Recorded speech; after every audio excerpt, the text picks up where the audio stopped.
నమస్తే, welcome to Suman TV. నేను మీ విష్ణు. ప్రస్తుతంతో పాటు certified financial planner Ram Prasad గారు ఉన్నారు. వారితో మాట్లాడదాం. నమస్తే రామ్ ప్రసాద్ గారు. నమస్తే విష్ణు గారు. రామ్ ప్రసాద్ గారు, ఇప్పుడున్నటువంటి విపత్కర పరిస్థితుల్లో ఎటువంటి ఫైనాన్షియల్ ప్లానింగ్ చేసుకుంటే ఒక వ్యక్తికి కానీ ఒక కుటుంబానికి కానీ ఎటువంటి ఆర్థిక భద్రత, భరోసా ఉంటుందంటారు? ఇప్పుడు విపత్కర పరిస్థితులు మీరు కోవిడ్ రీత్యా చెప్తున్నారు, అదే కదా? కోవిడ్ సిచ్యువేషన్స్ని దృష్టిలో పెట్టుకొని. ఇది కామన్గా అందరికి వచ్చిన పరిస్థితి. ఇలానే అందరికి ఒకేసారి రావాలని లేదు. కొన్ని ఫ్యామిలీల్లో కొన్నిసార్లు వస్తాయి విపత్కర పరిస్థితులు. అంటే ఎప్పుడైనా ఒక లైఫ్ లాంగ్ మన జీవితకాలం మొత్తంలో ఎప్పుడు విపత్కర పరిస్థితులు వచ్చినా వాటిని తట్టుకునే విధంగా చేసేదే ఫైనాన్షియల్ ప్లానింగ్, ఆర్థిక ప్రణాళిక. ఓకే, దాంట్లో ఎప్పుడు ప్రథమంగా చెప్పేది నార్మల్గా స్టాండర్డ్గా అయితే ఒక టర్మ్ ఇన్సూరెన్స్, ఒక హెల్త్ ఇన్సూరెన్స్ అని చెప్తారు. నేనైతే health insurance then term insurance అని చెప్తాను. అంటే వెరీ ఫ్రీక్వెంట్. హెల్త్ అనేది డెత్ అవుద్దని కాదు కదా, డిసీజ్ ఎవరికైనా రావచ్చు. అది డెంగ్యూ ఫీవర్ రావచ్చు, డయేరియా రావచ్చు, కిడ్నీ స్టోన్స్ రావచ్చు, ఏదైనా రావచ్చు. ఓకే, డిసీజెసే కాదు, కొన్ని బాడీలో కొన్ని మెయింటెనెన్స్లు ఉంటాయి. Kidney stones, gallbladder stones, pile surgery, ENT issues, hernia, ఇవన్నీ కూడా ఇవి డిసీజెస్ కూడా కాదు. అందరికీ లైఫ్ టైంలో ఎప్పుడో ఒకసారి వస్తుంది. చిన్న రిపేర్స్ లాంటివి, అడ్జస్ట్మెంట్, సర్వీసింగ్ లాంటిది బాడీకి. సో ఇవి ఎప్పుడైనా రావచ్చు, ఎవరికైనా రావచ్చు. క్యాట్రాక్ట్లు, నీ రీప్లేస్మెంట్లు బియాండ్ పాయింట్ వస్తాయి. సో ఇవన్నీ కూడా సన్నగా వచ్చేవి కదా, ఎక్స్పెక్ట్ చేసేవి కావు కదా. సో వీటిని ఎలా ట్యాకిల్ చేస్తారు మీరు అనేది. ఇప్పుడు కోవిడ్ అంటే లక్షల్లోకి వెళ్తుంది కాబట్టి దాని గురించి డిస్కస్ చేస్తున్నాం. కోవిడ్ కంటే కూడా అంతకంటే ఎక్కువ ఖర్చులు అయ్యే డిసీజెస్ ఉన్నాయి. ఎప్పుడైనా ఎవరికైనా ఏ ఫ్యామిలీ అయినా రావచ్చు. మనకి హెల్దీ ఫుడ్ హ్యాబిట్స్ ఉన్నాయి, రావు అనుకోవటానికి లేదు కదా. స్మోకింగ్ చేసేవాళ్ళు కన్నా నాన్ స్మోకర్లో క్యాన్సర్ వచ్చిన వాళ్ళు ఎక్కువ మంది ఉన్నారంటారు. సో ఎలా చెప్తాం మనం? సో కాదు. అండ్ డిసీజే రావాలని లేదు కదా, ఒక యాక్సిడెంట్ అయితే కూడా లక్షల్లో ఖర్చు అవుతుంది కదా. సో కాబట్టి ఫస్ట్ హెల్త్ పరంగా మన ఫ్యామిలీని మనం ప్రొటెక్ట్ చేసుకోవాలి. దానికి హెల్త్ ఇన్సూరెన్స్ తీసుకోవాలి. అది ఎంత తీసుకోవాలంటే, ఒకప్పుడు 1,00,000, 2 లక్షలు, 3 లక్షలు, మ్యాక్సిమం 5 లక్షలు. 90% ఆఫ్ ద పీపుల్ 5 lakhs తీసుకోవాలి. 5 lakhs మ్యాక్సిమం ఒకప్పుడు. కానీ ఇప్పుడు బిల్స్ చూస్తే 100 మందిలో 50 మందికి పైగా 5 లక్షల పైన బిల్స్ అవుతున్నాయి. మరీ ప్రత్యేకించి గత 2 సంవత్సరాలుగా చూసినట్లయితే, అంటే ఇప్పుడు మనం మాట్లాడుకుంటున్న ఏ విపత్కర పరిస్థితులు అయితే ఉన్నాయో, సో ఇటువంటి పరిస్థితుల్లో హాస్పిటలైజ్ అయితే కొన్ని సిచ్యువేషన్స్లో 25-30 లక్షలు కూడా కట్టి బయటకు రావాల్సిన పరిస్థితులు చూసాం మనం. అంటే 2-3 వచ్చే అవకాశం ఉంది కదా. ఒకప్పుడు హెల్త్ ఇష్యూ అంటే ఫ్యామిలీ ఎవరికొకరికి వస్తుంది, వచ్చేది. అది 5 లక్షలు, 6 లక్షలు, 10 లక్షలు ఓకే మేనేజ్ చేయగలుగుతారు. ఇప్పుడు ఇద్దరికి 2 10 అయితే. అందుకనే ఎప్పుడు కూడాను హెల్త్ ఇన్సూరెన్స్ సరిపడా తీసుకోవాలి. హెల్త్ ఇన్సూరెన్స్ ఉందా లేదా అనేది ఒక ప్రశ్న అయితే, ఇప్పుడు ఎంత ఉందనేది ఇంపార్టెంట్ ప్రశ్న.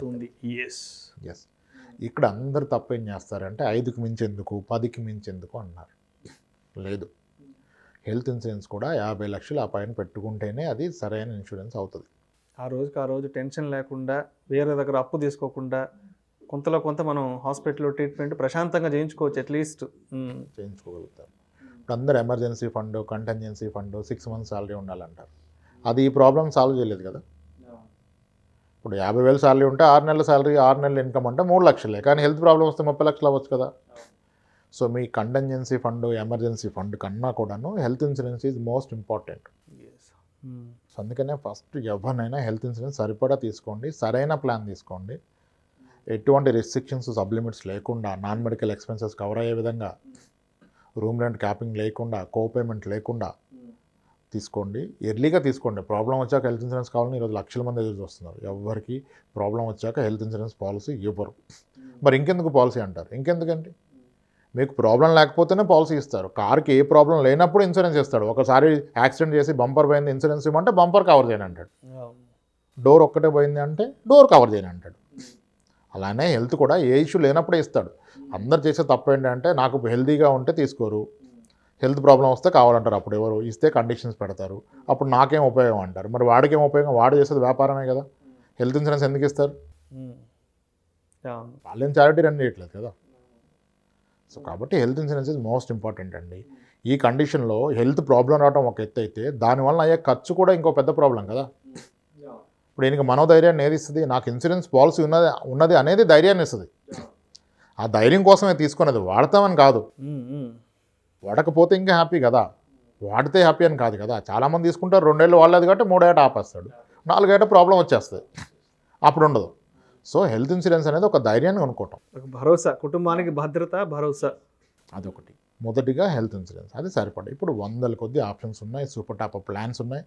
మీకు 5 లక్షల పాలసీ మీద పైగా ఒక 6,000 7,000 కడితే ఇంకొక 50 లక్షల నుంచి ₹1 కోటి టాప్అప్ పాలసీ కింద ఇస్తున్నారు కవరేజ్. గత వీడియోలో కూడా మనం చెప్పుకున్నాం. Super top-up plan plus base plan కలిపి మినిమం 50 లక్షలు ఉండే విధంగా ప్రతి ఫ్యామిలీ చూసుకోవాలి. నెక్స్ట్ ఏంటి, టర్మ్ ఇన్సూరెన్స్. టర్మ్ కూడా చెప్పాం. కనీసం మీ బాధ్యతలను గుర్తించి, మీ ఫ్యూచర్ ఫైనాన్షియల్ అవసరాలను గుర్తించి, మీ పిల్లల సెటిల్మెంట్కి ఎంత అవసరం, మీ రిటైర్మెంట్కి ఎంత అవసరం, మీకున్న అప్పుల నిమిత్తం ఎంత అవసరం, ఈ 3 కలిపి ఎంత ఉంటుందో అంత మందం మీకు టర్మ్ ఇన్సూరెన్స్ ఉండాలి. చాలా క్యాలిక్యులేషన్స్ ఉన్నాయి టర్మ్ ఇన్సూరెన్స్లో. మీ శాలరీకి 10 టైమ్స్ అని, అంటే మీ యాన్యువల్ శాలరీకి 10 టైమ్స్ తీసుకోండి, 15 టైమ్స్ 20 టైమ్స్ అని. అలానేం కాదు, అది స్టాండర్డ్ కాదు. అసలు మీ ఇన్కమ్ లేకపోతే ఫ్యామిలీకి ఎంత అవసరం, మీరు ఉంటే ఎలా నడవాలి, అలాగే ఫ్యామిలీ అంతా గడిచిపోయి పిల్లలు సెటిల్ ఉంటే ఎంత అవసరం అంత ఇన్సూరెన్స్ తీసుకోండి. ఇప్పుడు హెల్త్ తీసుకున్నాడు, టర్మ్ తీసుకున్నాడు, ఇన్వెస్ట్మెంట్స్ ఏమీ లేవు, ఎందుకు వరి అవ్వాలైనా? ప్రాబ్లం వస్తే మంచి హాస్పిటల్కి వెళ్ళిపోదాం, బెస్ట్ హాస్పిటల్కి వెళ్ళిపోతాం, రూపాయి ఖర్చు లేకుండా ట్రీట్మెంట్ వెళ్ళిపోతుంది, హ్యాపీ. ఇప్పుడు హెడ్ ఆఫ్ ది ఫ్యామిలీ కానీ ప్రాబ్లం వచ్చింది, సర్వైవల్ డిఫికల్ట్, దాన్ని ఎవడు ఆపలేడు, కానీ ఒక ధైర్యం ఉంటుంది కదా ఆయనకి. నాకేమన్నా జరిగినా ఒక లంసం మనీ వస్తుంది టర్మ్ ఇన్సూరెన్స్ ద్వారా, దాని ద్వారా నా ఫ్యామిలీ సెటిల్ అవుతుంది. ఈ ధైర్యాన్ని కొనుక్కోండి రెండింటిని, హెల్త్ని టర్మ్ ఇన్సూరెన్స్ని. దాని తర్వాత ఇన్వెస్ట్మెంట్ స్టార్ట్ చేయండి. ఇన్వెస్ట్మెంట్స్ ఎప్పుడు కూడా అప్పులో ఉండగా ఇన్వెస్ట్మెంట్ స్టార్ట్ చేయొద్దు. అప్పు లేని వాళ్ళే ఇన్వెస్ట్మెంట్ చేయడానికి అర్హులు. చాలామంది అప్పులు ఉన్నప్పటికీ ఇన్వెస్ట్మెంట్ మొదలు పెడుతున్నారు. నేను పెడతానండి, 5,000 పెడతాను, 10,000 పెడతానండి. ఏంటంటే బయట ₹2 తెచ్చుకున్నాడు, అది అలాగే ఉంటుంది. కానీ మ్యూచువల్ ఫండ్ చాలా గొప్పదంట కదండి, నేను పెట్టేస్తా అంటారు. ఎందుకు పెడతారు మీరు బయట 24% వడ్డీ కడుతూ ఇక్కడ 10-12 వచ్చే దాంట్లో ఎలా పెట్టుబడి పెడతారు మీరు? సో మొదటిగా హెల్త్ అండ్ టర్మ్ తీసుకొని డెట్ ఫ్రీ లైఫ్ వచ్చినప్పుడు మాత్రమే ఇన్వెస్ట్మెంట్స్కి ఎవరైనా ఎలిజిబుల్. ఓకే. అండ్ ఈ ఇన్వెస్ట్మెంట్ కూడా లోన్స్ తీసుకొని ఇన్వెస్ట్ చేస్తారంటే అగైన్ దట్స్ రాంగ్. చాలామంది లోన్స్ తీసుకొని ఇన్వెస్ట్ చేస్తారు, అది కూడా తప్పు. అప్పు తీసుకొని మళ్ళీ తీసుకెళ్ళి మళ్ళీ ఇన్వెస్ట్మెంట్ అది కూడా తప్పు. లేదు సార్, నాకు పర్సనల్ 9%కే వస్తుంది కదా, 10.5కి వచ్చేస్తుంది, మ్యూచువల్ ఫండ్లో 12 వస్తుంది కదా అంటాడు. మ్యూచువల్ ఫండ్లో 12 గ్యారంటీ ఎవరు ఇచ్చారు మీకు? ఎవరు చెప్పారు గ్యారంటీగా 12 వస్తుందని? ఒక పీరియడ్ స్టే చేస్తే కదా వచ్చేది. సో అప్పు తీసుకునేటప్పుడు కూడా లోను ఎప్పుడైనా సరే ఒక అప్రిషియేటింగ్ అసెట్ కొనడానికి లోన్ తీసుకోవాలి, కానీ డిప్రిషియేటింగ్ అసెట్కి లోన్ తీసుకోకూడదు. దాని విలువ పెరుగుతుందంటే దానికోసం అప్పు చేయొచ్చు. అప్పుడు కూడా మీరు తెచ్చిన అప్పు వడ్డీ కన్నా దీని అప్రిషియేషన్ ఎక్కువ ఉంటే తీసుకోవాలి కదా, అది ఆలోచించి లోన్కి వెళ్ళాలి, లేదా అప్పు తీసుకోవటం. Health insurance, term insurance, then debt free life, then after investment. అప్పుడు మీకు ఏది రైటో చూజ్ చేసుకోవాలి. అది మీకు భరోసా ఇస్తుంది. విపత్కర పరిస్థితులు ఈసారి అని కాదు, ఇప్పుడు ఇది మొత్తానికి విపత్కర పరిస్థితులు, రేపు ఒక ఫ్యామిలీకే రావచ్చు. ఎమర్జెన్సీ ఫండ్కి ఇస్తున్న ఇంపార్టెన్స్ కన్నా హెల్త్ ఇన్సూరెన్స్కి హయ్యర్ ఇంపార్టెన్స్ ఇవ్వాలి. అంటే రామ్ ప్రసాద్ గారు, అంటే ఇప్పుడున్న ఇటువంటి విపత్కర పరిస్థితుల్లో ఇప్పుడు మనం చూస్తున్న ఈ కోవిడ్ సిచ్యువేషన్స్లో ఒక కుటుంబంలో ఒక నలుగురు కానీ మరి హాస్పిటలైజ్ అయితే మరి ₹1 కోటి మనం ఇన్సూరెన్స్ కవరేజ్ వచ్చే ప్లాన్స్ కానీ ప్యాకేజెస్ కానీ ఏమైనా ఉన్నాయంటారా? ఉన్నాయి సార్, కానీ అలానే అన్ని హెల్త్ ఇన్సూరెన్స్ కంపెనీస్లో 1 crore వరకు ఇవ్వట్లేదు. వెరీ లిమిటెడ్ కంపెనీస్ ఇస్తున్నాయి. లేదు 1 crore వరకు ఇస్తే సూపర్ టాప్ కాకుండా బేస్ ప్లానే 1 crore వరకు ఇస్తున్నారు, కానీ చాలామందికి అది ఇబ్బంది అవుతుంది అంత ప్రీమియం కట్టడం. సో మోస్ట్ సింపుల్ సొల్యూషన్ ఏంటంటే, మీకు ఎగ్జిస్టింగ్ హెల్త్ ఇన్సూరెన్స్ పాలసీ ఏ కంపెనీలో ఉందో అదే కంపెనీలో టాప్అప్ పాలసీ తీసుకోండి. ఓకే, ఆల్రెడీ ఉన్నదానికి. సో అది బెస్ట్, ఐడియల్లీ అది బెస్ట్. ఎందుకంటే మీకు 5 లక్షల పాలసీ ఉంటే కొన్ని కంపెనీస్ ఏమో 5 మీద 20-25 లక్షలు సూపర్ టాప్అప్ ఇస్తున్నాయి. అంటే ఈ 5 అయిపోయిన పక్షంలో నెక్స్ట్ 20 ఇస్తాడు. ఓకే, సో అక్కడ తీసుకోండి. 5+25, 5+20, 15 అలా ఇస్తున్నారు. 50 వరకు ఇవ్వట్లేదు, వెరీ లిమిటెడ్ కంపెనీస్ ఇస్తున్నాయి. మ్యాక్స్ బూపా వాడు, నీవా బూపా అయింది, వాళ్ళు ఇస్తున్నారు. టాటా ఇస్తున్నారు. ఓకే, వీళ్ళు ఎక్కువ ఇస్తున్నారు. హెచ్డిఎఫ్సి వీళ్ళు తక్కువ ఇస్తున్నారు. కానీ మేము పర్సనల్గా ఎక్స్పీరియన్స్ ఏంటంటే, మీకు బేస్ పాలసీ ఎక్కడ ఉంటే అక్కడే టాప్అప్ తీసుకుంటే రేపటి రోజు క్లెయిమ్ టైంలో ఇబ్బంది ఉండదు. లేని పక్షంలో అప్పుడు ఇబ్బంది పడతారు. ఈజీగా ఉంటుంది. ఎస్, ఎందుకంటే సూపర్ టాప్అప్ మీరు అవైల్ చేసుకోవాలంటే బేస్ పాలసీలో ఎగ్జాస్ట్ టైం చూపించాలి. విత్ ఇన్ ఇన్సూరర్ అయితే పెద్దగా ప్రాబ్లం ఉండదు. ఇప్పుడు ఆ కేసెస్ కూడా చాలా తక్కువ ఎక్స్పీరియన్స్ అయ్యాం. ఇప్పుడు ఎవరికి ఫుల్ ఎక్స్పీరియన్స్ లేదు. అమ్మే టైంలో ఇచ్చేస్తారు, కానీ రేపు క్లెయిమ్ టైంలో ఇబ్బంది పడాల్సి వస్తుంది. So preferably with in same company తీసుకోండి. లేదంటే రెన్యువల్ టైంలో మీరు ఐడెంటిఫై చేయండి ఏ కంపెనీలో బేస్ 5 lakhs అడిషనల్ 50, 1 crore ఇస్తున్నారో చూసుకోండి. మీ ఎగ్జిస్టింగ్ పాలసీని అక్కడికి పోర్ట్ అవుట్ చేసుకోండి. హెల్త్ ఇన్సూరెన్స్లో మనకి పోర్టబిలిటీ ఉంది, అంటే ఇక్కడ సీనియారిటీ అంతా క్యారీ ఫార్వర్డ్ చేస్తే అక్కడికి వెళ్ళిపోవచ్చు. అటువంటి కంపెనీస్ ఐడెంటిఫై చేసుకొని వెళ్ళిపోండి. కానీ మీ అడ్వైజరు అంటే ఒక ఏజెంట్ ఉండి ఒక కంపెనీ రిప్రజెంట్ చేస్తూ ఉంటే అతనితోనే ఉండిపోవద్దు. అతను మంచి వ్యక్తి కావచ్చు, కానీ ఆయన గురించి అని చెప్పేసి మీరు ఇక్కడ సూపర్ టాప్ అప్ రావట్లేదని అక్కడ ఉంటే ఇబ్బంది కదా. ఓకే, సో మీరు కాస్త రీసెర్చ్ చేసుకొని ఏది బెటర్ కంపెనీ ఉండి పోర్టబిలిటీ చేసి along with super top up వెళ్ళిపోతే ఒక 1 crore పాలసీ అన్నట్టు ఒక్కసారి మీరు వెళ్ళిపోయారు అనుకోండి 50 lakhs 1 crore కవరేజ్కి, దట్ గివ్స్ యూ కాన్ఫిడెన్స్ కదా. నా ఫ్యామిలీకి 50 లక్షల వరకు కవరేజ్ ఉంది, పర్లేదు, బెస్ట్ హాస్పిటల్కి వెళ్దామని. ఇప్పుడు 2 లక్షలు ఉన్న అతను ప్రాబ్లం వస్తే కూడా ఏ హాస్పిటల్కి వెళ్ళాలంటే తక్కువ రేట్లో అయ్యేదానికి వెళ్ళిపోతున్నాడు. అసలు పాలసీ లేని అతను ఏం చేస్తాడు, ఎక్కడ తక్కువలో అయిద్దని చూస్తాడు. పాలసీ ఉన్నోడు ఏం చేస్తారు, ద బెస్ట్ ట్రీట్మెంట్ ఎక్కడ ఉంది, బెస్ట్ డాక్టర్ ఎవరు అంటారు, అంతే కదా.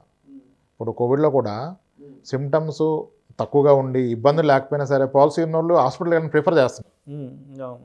డాక్టర్స్ కూడా కొన్నిసార్లు హెల్ప్ చేస్తారు, ఎందుకంటే ఇన్సూరర్ ఏమి హాస్పిటలైజేషన్ రిక్వైర్మెంట్ లేకుండా హాస్పిటల్ అయితే క్లెయిమ్ ఇవ్వరండి. హాస్పిటలైజేషన్ అవసరం అని డాక్టర్ ప్రూవ్ చేయాలి. అంటే వాళ్ళు కూడా ఓకే, హాస్పిటల్స్ కూడా బిజినెస్ ఆబ్వియస్గా, వాళ్ళకి ఎలా ప్రూవ్ చేయాలో వాళ్ళకి తెలుసు. మీకున్న కండిషన్ ఇంకొంచెం క్రిటికల్గా ఉన్నట్టుగా రాసి వాళ్ళు క్లెయిమ్ తెప్పించుకుంటారు, అదంతా సెకండరీ. దానికి అంతా మీకు ప్రైమరీ కావాల్సింది ఏంటి, మీకు ఎలిజిబిలిటీ ఉండాలి కదా policy. End of the day మీకున్న పాలసీతో కంఫర్ట్గా ఉండాల్సింది మీరో మీ ఇన్సూరెన్స్ కంపెనీ అతనో మీ ఏజెంటో కాదు. మీరు వెళ్తే నా హాస్పిటల్ అతను ఈ పాలసీతో కంఫర్ట్గా ఉండాలి. అమ్మయ్య ఇది మంచి కంపెనీ, మంచి పాలసీ ఉంది, మనం ఏది పెట్టినా వస్తుంది అంటే ఆయన వాడుకుంటాడు. రైట్. సో అలా కేర్ తీసుకోండి, దీని మీద టైం స్పెండ్ చేయండి, రీసెర్చ్ చేయండి. ఇన్వెస్ట్మెంట్కి చేస్తున్నంత రీసెర్చ్ ఇన్సూరెన్స్ చేయట్లేదు జనాలు. ఇన్సూరెన్స్లో కూడా మీరు ఖచ్చితంగా కాస్త టైం వెచ్చించి తీసుకోవాలి. ఒకే ఆప్షన్ పట్టుకొని ముందుకు వెళ్ళిపోవద్దు. ఏ కంపెనీ అమ్మేవాళ్ళు ఆ కంపెనీయే బెస్ట్ అని చెప్తారు, సేమ్ యాజ్ రియల్ ఎస్టేట్.